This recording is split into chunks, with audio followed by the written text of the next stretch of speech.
Seguro que alguna vez te has preguntado cuánto te cuesta tu vehículo cada vez que lo arrancas. O igual te has preguntado, ¿es justo lo que me paga mi empresa cada vez que pongo en marcha mi vehículo? Y la única forma de conseguir saber exactamente lo que cuesta tu vehículo es coger lápiz y papel y apuntar todos los gastos. O mejor dicho, apuntarlo todo en una hoja de cálculo. Para empezar, en este capítulo empezaremos con lo más básico, que es una hoja de cálculo, con lo cual aquellos que ya sepan eso, que sigan adelante. Pero al final del vídeo, para los más curiosos, ya os voy a dejar cuánto me ha costado a mí, en mis vehículos, el coste kilómetro calculado de esta forma. En este capítulo os voy a enseñar, por lo tanto, básicamente, 1, para qué sirve una hoja de cálculo, 2, las partes que tiene una hoja de cálculo, cómo implementar esos gastos dentro de la hoja de cálculo y la estructura que yo le daría a esa hoja. No me enrollo más, vamos a ello. Vitamina Excel. Vale, pues para que entendáis para qué sirve una hoja de cálculo, vamos a empezar desde el principio. Imaginaros que vivís en los años 80, no tenéis un ordenador. ¿Qué tendríamos que hacer? Coger un cuaderno, un bolígrafo y una calculadora. Como veis, nuestro cuaderno es el típico cuaderno de anillas blanco y cuadriculado. Y aquí tenemos la primera similitud. Como el Excel tiene en su parte central una parte blanca, grande y cuadriculada. Si os fijáis además, cada cuadrícula o cada celda en la terminología de Excel estará siempre identificada con una letra y un número. Esto será muy importante y lo iréis viendo a medida que vayamos avanzando. Vale, volvemos a nuestro cuaderno y vamos apuntando de forma ordenada los gastos de nuestro vehículo. Por ejemplo, habría que apuntar una fecha, habría que apuntar los kilómetros, el importe y habría que apuntar el concepto de ese gasto. Así que nos quedaría algo como esto. Esto mismo es lo que haríamos en la hoja de cálculo, es decir, primero la fecha, segundo los kilómetros, el importe en euros. Y cuarto, el concepto del gasto. A partir de aquí, iríamos apuntando los gastos uno a uno. Y así sucesivamente. Aquí he hecho un ejemplo de los 3 primeros gastos de mi vehículo. Volviendo a nuestra hoja Excel, tendríamos, por ejemplo, y así sucesivamente. Quizá a los más detallistas les guste dar color a sus tablas. Subrayado, colorear títulos, números, o trazando cuadrículas, líneas, etc. O incluso podríamos crear gráficos. Todas estas herramientas las tenemos en la zona alta de la hoja, donde veis una barra de herramientas con un montón de botonera. Y otra vez, volviendo a los años 80, para calcular el coste kilómetro tendríamos que usar una calculadora. Y aquí nuestro amigo Excel nos da de nuevo una gran potencia de cálculo con su biblioteca de fórmulas.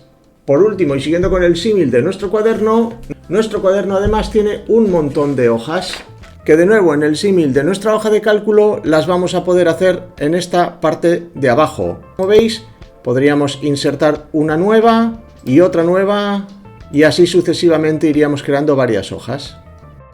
Uséase que, concluyendo, una hoja de cálculo nos va a ser de enorme utilidad en los siguientes puntos. 1. Organizar y almacenar datos. Como veis, aquí están ordenados los datos del gasto de mi vehículo. 2.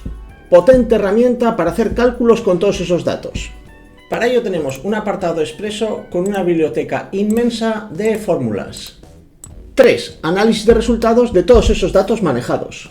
4. Visualización de nuestros datos en formatos tabla y gráfico. Por ejemplo, esta tabla con todos sus colorines. O esta misma tabla vista en formato gráfico. 5. Podremos seguir automatizando tareas y cálculos que poco a poco iremos viendo en los siguientes vídeos. Y 6. Podremos sacar conclusiones y planificar y decidir, por ejemplo en este caso, qué hacemos con nuestro vehículo. Y con todo ello, también os voy a decir para lo que no es bueno el Excel o se mueve de forma muy torpe. 1. Para la escritura simple y llana, la que tú harías a mano o en una máquina de escribir. Para ello, mejor usar el programa Word, que te da muchísima más potencia y versatilidad. Por ejemplo, yo lo utilizo para escribir mis guiones. 2, aunque yo suelo verlo en presentaciones, no da ni tanto empaque ni tanta versatilidad como el programa PowerPoint. Y 3, para el tratamiento de grandes bases de datos.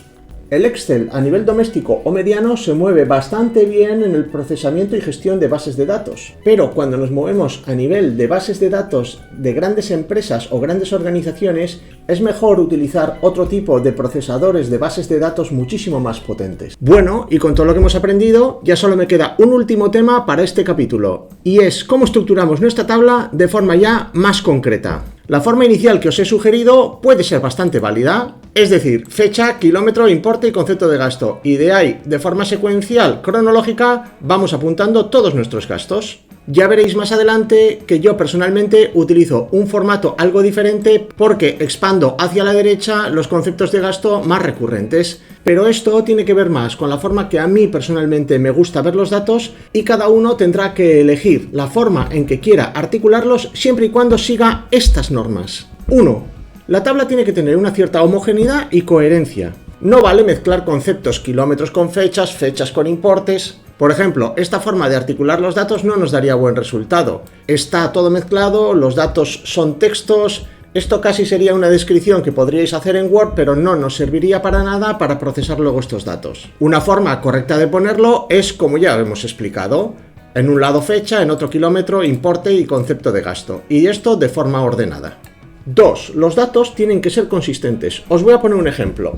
Si en una tabla al combustible en algunos casos le llamas gasolina, en otros combustible, en otros repostaje, estos datos no son consistentes y no vas a poder sacar conclusiones de cuánto gasta tu vehículo. Una forma correcta de hacerlo sería: a combustible siempre se le llama de la misma forma, al seguro siempre se le llama de la misma forma y al cambio de aceite también.